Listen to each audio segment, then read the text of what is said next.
बिस्मिल्लाहिर्रहमानिर्रहीम। अस्सलामु अलैकुम। मैं हूं आपका ऑनलाइन ट्यूटर खुर्रम शहजाद। उम्मीद है आप तमाम दोस्त खैरियत से होंगे।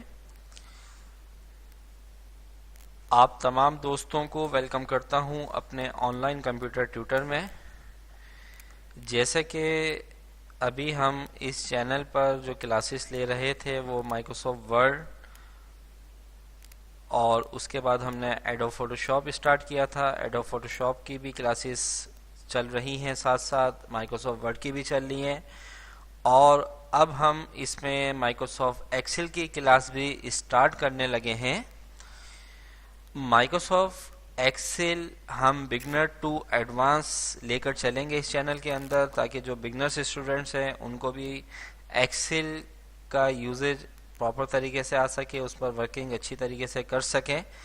तो जैसे जैसे हम स्टार्ट करेंगे एक्सेल को बेसिक से, बिगनर से, तो जैसे जैसे ये क्लासेस बढ़ती जाएंगी आगे हम पढ़ते रहेंगे तो ये हम एडवांस की तरफ स्विच करते जाएंगे। तो उम्मीद करता हूँ आप तमाम दोस्तों को मेरा ये चैनल पसंद आया होगा और जिन दोस्तों ने अभी तक इस चैनल को सब्सक्राइब नहीं किया वो मेरे चैनल को जल्द से जल्द सब्सक्राइब करें, बेल के आइकॉन्स पर क्लिक करें, ताकि अगर मैं कोई भी वीडियोस अपलोड करूं, अपडेट करूं, तो आपको फ़ौरन उसका मैसेज मौसूल हो सके। माइक्रोसॉफ्ट एक्सेल का जो वर्जन है वो मैं इस्तेमाल करूंगा 2019। देखें, ऑफिस 2019 जो है वो सपोर्ट करता है सिर्फ विंडोज़ 10 पर। विंडोज़ 7, विंडोज़ 8 के ऊपर ऑफिस 2019 का वर्जन इंस्टॉल नहीं होता है। ठीक है, तो ये जहन में रखिएगा। जिनके पास विंडोज़ 10 इंस्टॉल नहीं है वो अपने कंप्यूटर में MS ऑफिस 2016 इंस्टॉल कर सकते हैं। 2019 और 16 में कोई इतना ज़्यादा डिफरेंस नहीं है, वो मैं अपने लेक्चर्स के अंदर आपको बताता जाऊंगा कि कहाँ कहाँ डिफरेंस है। वो कुछ ऑप्शंस आपको मैं बता दूंगा। तो आइए स्टार्ट करते हैं माइक्रोसॉफ्ट एक्सेल। एक्सेल स्टार्ट करने के लिए आपके पास एक्सेल का डेस्कटॉप पर आइकॉन आ रहा होता है। स्टार्ट मेन्यू पे जाकर आप यहाँ से भी स्टार्ट कर सकते हैं। मैं फ़िलहाल अभी जो है ये एक्सेल स्टार्ट कर रहा हूँ डेस्कटॉप के आइकॉन्स पर। जब आप एक्सेल को ओपन करते हैं तो यह हमारी सबसे पहली स्क्रीन अप्लाई होती है, सामने नज़र आती है, हमें डिस्प्ले होती है। इसमें लेफ़्ट साइड पर जो ग्रीन कलर के बॉर्डर में जो लेफ़्ट साइड में आपको नज़र आ रहा है, ये हमारी वो रिसेंट फाइल है जिन पर हमने रिसेंटली कोई काम किया हुआ होता है। अगर आपने इन फाइल को ओपन करना है तो यहाँ पर क्लिक कर दें, आप डायरेक्ट उसी फाइल पर क्लिक कर देंगे, क्लिक कर ओपन कर लेंगे उस फाइल को। इसके बाद यहाँ पर देखें तो हमारे पास ब्लैंक वर्कबुक है जो कि हम यहाँ पर क्लिक करेंगे। इसके अलावा हमारे पास कुछ टेम्पलेट्स मौजूद हैं, एक्सेल में मौजूद होते हैं। अगर हमें कोई एक्सपेंस रिपोर्ट है, मंथली बजट रिपोर्ट है, वो हम यहाँ से टेम्पलेट्स उठाकर उसके ऊपर वर्किंग कर सकते हैं। यहाँ से आप मज़ीद टेम्पलेट सर्च करा सकते हैं अगर आपके पास इंटरनेट लगा हुआ है। अभी फ़िलहाल हम ब्लैंक वर्कबुक पर क्लिक कर रहे हैं। जब आप ब्लैंक वर्कबुक पर क्लिक करेंगे तो ये हमारे पास एक्सेल ओपन हो जाएगा। अब यहाँ पर सबसे टॉप पर ये वाली जो बार है जहाँ मैं माउस का कर्सर मूव कर रहा हूँ, इसको कहा जाता है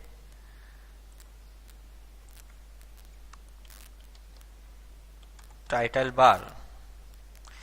टाइटल बार इसको क्यों कहा जाता है? क्योंकि इस टाइटल बार में हमारे पास सॉफ्टवेयर का नेम शो हो रहा होता है और उसके लेफ्ट साइड पर हम अपनी फाइल को जिस नाम से सेव करवाते हैं वो फाइल नेम यहाँ पर शो हो रहा होता है।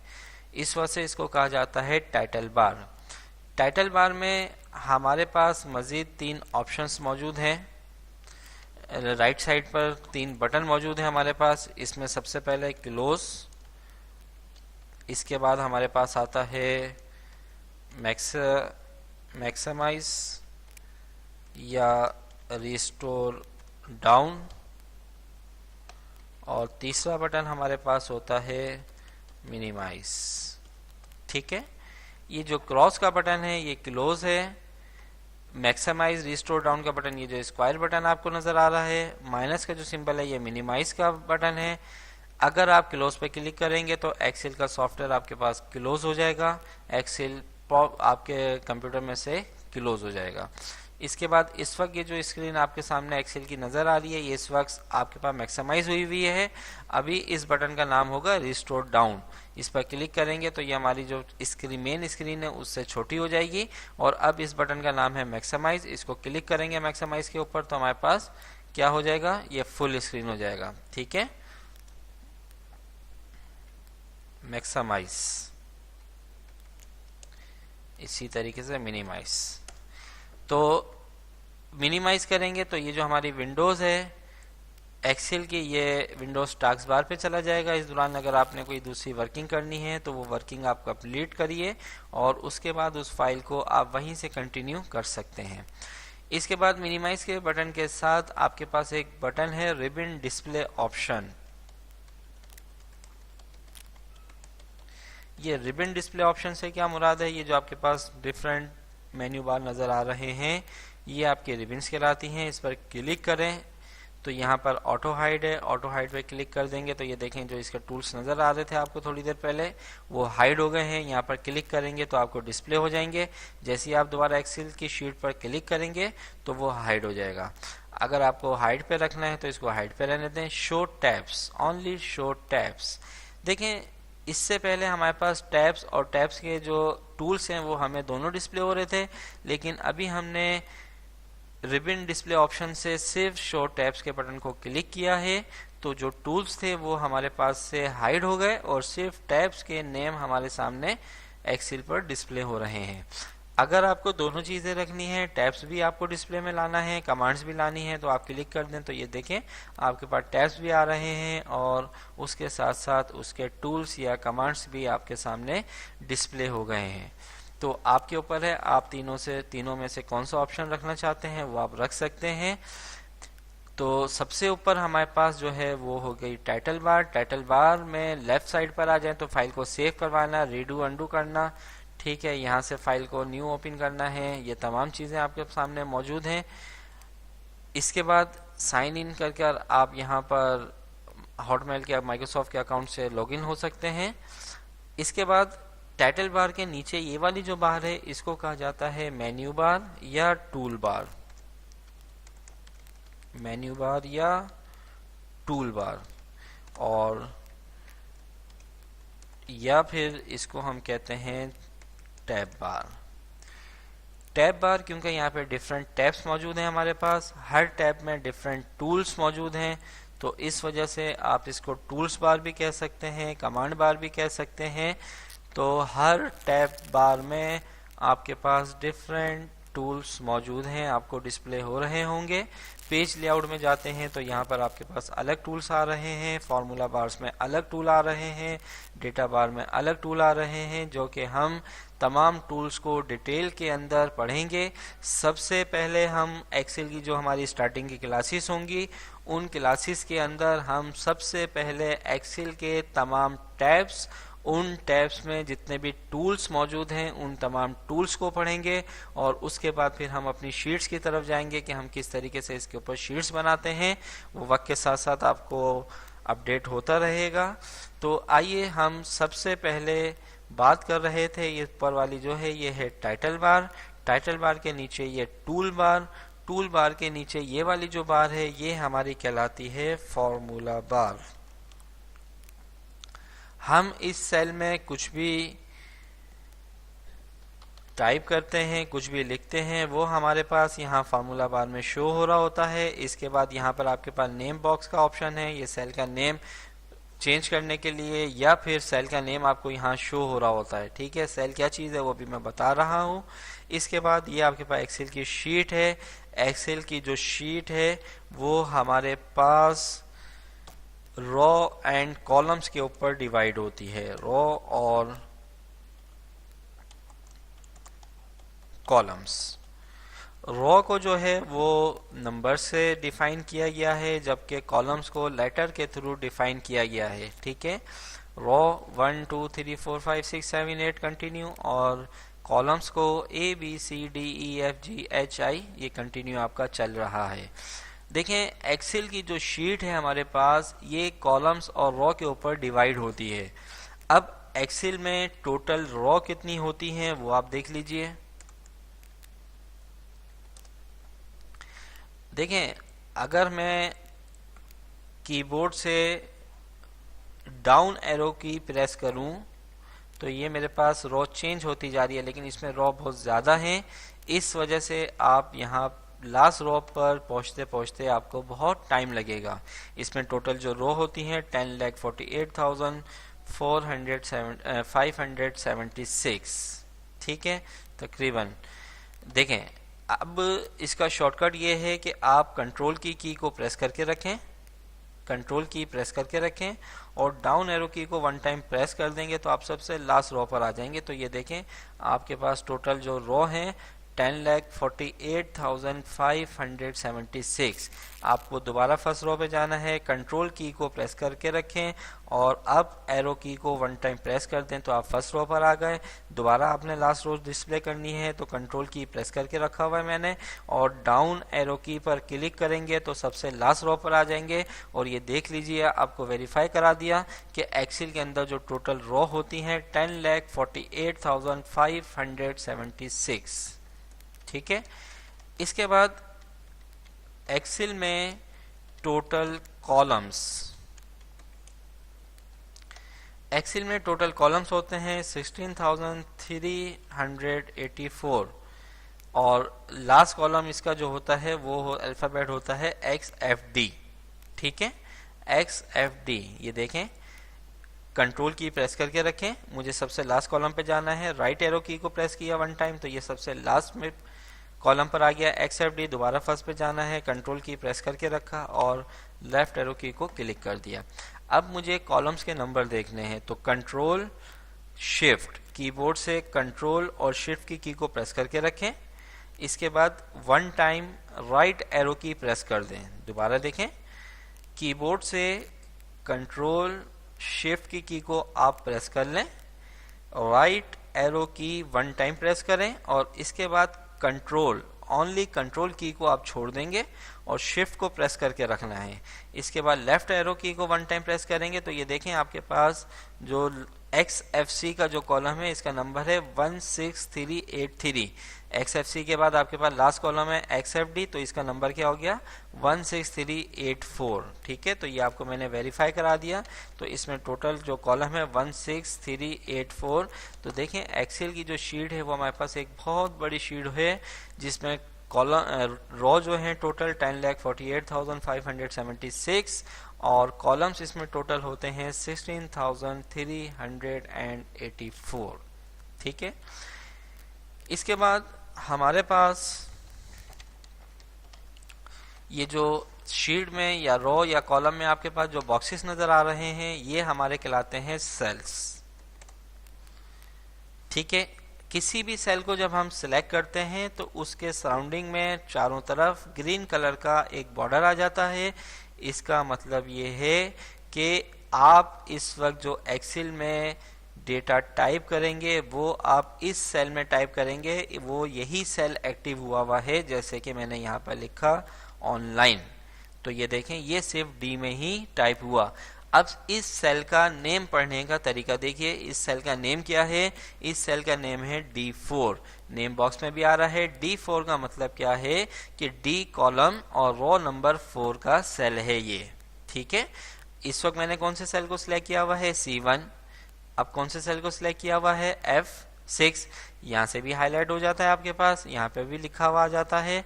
तो हमारे पास इस वक्त जो सेल एक्टिव है वो C5 है। यहाँ पे अगर मैं लिखूं ऑनलाइन कंप्यूटर ट्यूटर तो देखें ये ऑनलाइन कंप्यूटर ट्यूटर जो है वो सिर्फ C5 में ही लिखा हुआ है। बाज़ाहिर हमें लग रहा है कि D में लिखा हुआ है, E में इसका कुछ हिस्सा गया हुआ है, लेकिन ये C में है। देखें हमारा जो टेक्स्ट है उसमें अल्फ़ाबेट ज़्यादा आ गए हैं और कॉलम की जो विड्थ है वो कम है। अगर मैं यहाँ से कॉलम की विड्थ को बढ़ा दूं तो ये देखें आप ये आपके पास C5 में ही लिखा हुआ है। तो कहने का मकसद ये है, समझाने का मकसद ये है कि जो सेल जिस वक्त एक्टिव होगा उस सेल में आप जो भी डेटा टाइप करेंगे वो उसी सेल में लिखा जाएगा। दूसरे सेल में लिखना है तो उसको क्लिक कर कर आप उस सेल को एक्टिव करेंगे पहले और फिर उसमें आप डेटा को टाइप करेंगे। ठीक है, इसके बाद देखें यहाँ पर मैंने लिखा ऑनलाइन, यहाँ पे लिखा कंप्यूटर और सी में मैंने लिखा ट्यूटर। ठीक है, अब मुझे ए और बी के दरमियान एक कॉलम चाहिए, तो मैं यहाँ पर राइट क्लिक करूँगा और यहाँ पर किसी भी सेल पर यानी कि बी कॉलम पर आकर किसी भी सेल पर सिलेक्ट कर कर राइट क्लिक करूँगा और इंसर्ट पर क्लिक कर दूंगा। तो ये क्या कह रहा है, shift cell down, shift cell right, entire row, entire column. Entire column पे क्लिक करेंगे तो ये देखें आपके पास। और अगर आप ये बॉर्डर पे राइट क्लिक करके इंसर्ट करेंगे तो आपसे वो वाले ऑप्शन नहीं पूछेगा जो आपसे अभी ये थोड़ी देर पहले पूछ रहा था। जैसे ये मैंने बी कॉलम के किसी भी सेल पर माउस को क्लिक किया, राइट क्लिक कर कर यहाँ पे मैंने इंसर्ट करवाया, तो ये चार ऑप्शन में से पूछ रहा है राइट पे सेल चाहिए, डाउन सेल चाहिए, रो आपको इंसर्ट करवाना है या कॉलम करवाना है, ये पूछेगा हमारे से। लेकिन अगर मैं बी के बॉर्डर, ये जो ऊपर जहाँ मैं माउस का कर्सर इस वक्त बिलिंग कर रहा हूँ, मूव कर रहा हूँ, ये हमारा कहलाता है बॉर्डर।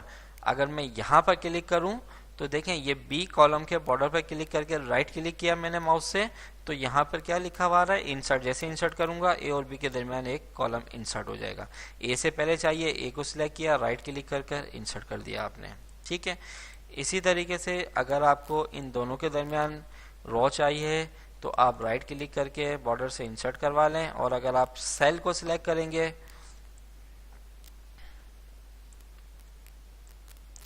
और अगर आप सेल को सिलेक्ट करके इंसर्ट करवाएंगे तो आपसे पूछेगा रो करनी है, तो ये रो आ गई आपके पास। ठीक है, तो ये आपके ऊपर है आप इसको किस तरीके से लेना चाहते हैं। अगर आपने ए कॉलम या बी कॉलम या सी कॉलम की विड्थ कम या ज़्यादा करनी है तो देखिए यहाँ पर माउस के हर बॉर्डर लाइन पर एक लाइन नज़र आ रही है। ये देखें, माउस के कर्सर को उस बॉर्डर लाइन पर लेकर जाएं। ए की विड्थ आपको कम करनी है, इस पर माउस के लेफ़्ट बटन को प्रेस करके रखना है और इसको अगर हम लेफ़्ट मूव करेंगे तो इसकी विड्थ कम होगी।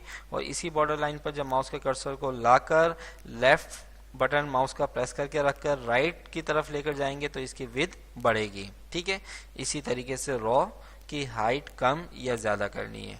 अगर आपको ए बी सी इन चार कॉलम्स की विड्थ एक जैसी कम या ज़्यादा करना है तो इसके ऊपर बॉर्डर से इसको सिलेक्ट कर लें चारों को और किसी भी बॉर्डर लाइन पर माउस के लेफ़्ट बटन को प्रेस करके रखें और इसको अगर कम करना है तो लेफ़्ट पे ले जाएं। तो देखें ये चारों इक्वल हो डिक्रीज हो गए। और अगर मैं राइट पर ड्रॉ इसको वो कर दूं, मूव कर दूं, तो चारों जो कॉलम है वो इक्वल इंक्रीज हो गई इनकी विड्थ। और इसी तरीके से मुझे इन चार रो की हाइट इक्वल करनी है तो ये बॉर्डर यहाँ से नहीं सिलेक्ट करिएगा, यहाँ से नहीं सिलेक्ट करिएगा, बल्कि यहाँ कॉलम से सिलेक्ट करेंगे और उसके बाद किसी भी कॉलम की जो आपने सिलेक्शन ली हुई है कॉलम्स या रो की, इस वक्त मैंने रो की सिलेक्शन ली हुई है, तो किसी भी रो के सिलेक्शन के बॉर्डर लाइन पर जाने के बाद माउस के लेफ्ट बटन को प्रेस करेंगे और अगर मैं इसको डाउन मूव करूँगा तो इसकी हाइट बढ़ेगी और अगर मैं इसको अप मूव करूंगा तो क्या होगा, इस सेल की हाइट इक्वल डिक्रीज हो जाएगी। ठीक है, अगर बढ़ानी है तो इसको नीचे कर दें और अगर इसको कम करना है तो ऊपर कर दीजिए। ठीक है, क्लियर है। इसके बाद हमारे पास जब हम एक्सेल की फाइल ओपन करते हैं तो डिफ़ॉल्ट यहाँ पे शीट 1 मौजूद होती है। यहाँ पे प्लस इंसर्ट आप शीट करवा सकते हैं, क्लिक करेंगे तो ये शीट 2 आ गई। कितनी शीट इंसर्ट करवा सकते हैं इसकी कोई लिमिट नहीं है, एक्सेल आपको परमिशन देता है। एक से ज़्यादा शीट पर आप आसानी इसके ऊपर काम कर सकते हैं। इसी वजह से हम एक्सेल की फाइल को कहते हैं वर्कबुक। ठीक है, अगर आपने इस एक्सेल की शीट को डिलीट करना है तो ये एक्सेल की शीट के टैब कहलाते हैं। इस शीट 3 के टैब पर आइए, राइट क्लिक करके इसको डिलीट कर दें तो ये देखें आपकी शीट 3 डिलीट हो गई। इसी टैब पर राइट क्लिक करें तो इंसर्ट है, ठीक है, वर्कशीट, तो ये आपके पास एक शीट आ गई। राइट क्लिक करें डिलीट, राइट क्लिक करें रीनेम, शीट 1 आपने चेंज करनी है, आप सैली शीट बना रहे हैं, इस पर आपने सैली लिख दिया। शीट 2 का नाम चेंज करना है, राइट क्लिक करके रीनेम कर दिया, यहाँ पे आपने लिख दी मार्कशीट। ठीक है, राइट क्लिक करें, इसके टैब इसके कलर चेंज करने हैं तो यहाँ से कलर चेंज, बाकी ऑप्शन आ गया, जैसे जैसे हम बढ़ेंगे आपको बताते रहेंगे। इसमें कोई ऑप्शन मैं नहीं छोड़ूंगा, तमाम ऑप्शन आपको बताऊंगा। तो ऐसा नहीं है कि अगर मैं ये ऑप्शन अभी नहीं बता रहा तो मुझे याद नहीं रहेगा, बिल्कुल याद रहेगा। आपको 100% बताऊंगा, आप परेशान नहीं होइए बिल्कुल। आपको एक एक ऑप्शन बिल्कुल डिटेल के अंदर बिगनर टू एडवांस लेकर चलूंगा, तमाम चीज़ें आपको प्रॉपर तरीके से समझ में आएंगी। तो फिलहाल अभी मैं ये टैब का कलर चेंज करना है, तो ये टैब के कलर पर मैंने ये इसको कर दिया। ठीक है, यहाँ से आप शीट को कम ज़्यादा कर सकते हैं। बाकी ये लेआउट के ऑप्शन हैं जो कि हम आगे जाकर पढ़ेंगे।